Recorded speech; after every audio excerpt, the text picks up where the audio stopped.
Man is a social animal, said Aristotle. And therefore, my dear friends, while we are living in the society, it is all very important that we spend our at least a little time in reaching out to those in need.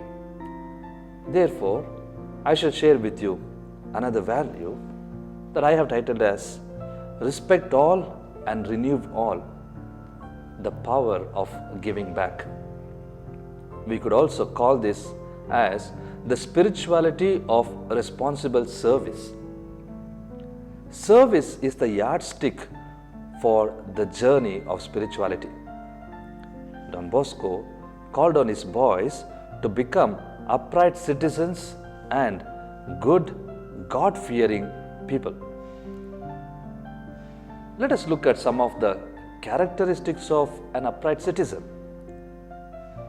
An upright citizen respects oneself and others, lives generously in the family, fosters solidarity, especially among the poor, promotes peace, justice, and common good, especially in the political arena. He respects creation, fosters education and culture, and the list can go on. Don Bosco dreamed that all his boys should become these kind of upright citizens. And it is now the call for you and me to fulfill that dream. In the oratory during Don Bosco's lifetime, we can see that children were ever ready to do service to others, and this even in an extraordinary manner, at times even when great sicknesses struck, especially during the cholera epidemic in 1856. It was the boys of Don Bosco who went about reaching out to the people who were suffering with illness. For the youth today, there are also possibilities of service like educational and cultural animation of the society, civil and missionary voluntary work, etc.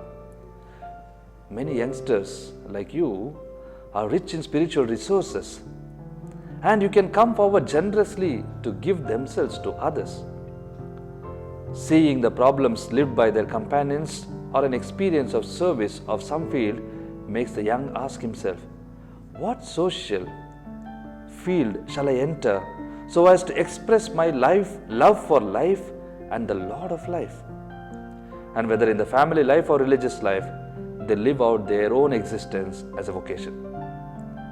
In order to be at the service of the larger human community, the young people need to adopt a life of joyful optimism, wherein they are able to move from an attitude of minimum obligations to maximum possibilities. In such a life, there is no place for discouragement and disappointment.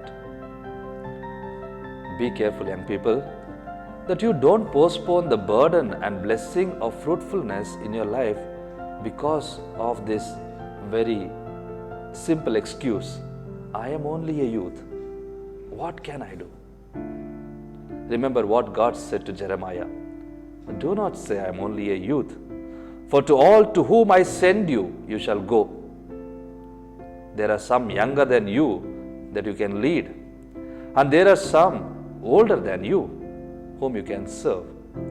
But do not say, I am only a youth, as though the only thing you are good for is watching videos and playing games, as though there is no service for you to do. You are called to quit a life of mediocrity and embrace a life of joy, true joy that comes by giving to others. Shall we together use the power of giving back to others, to the Mother Earth, and to God Himself, the giver of all things.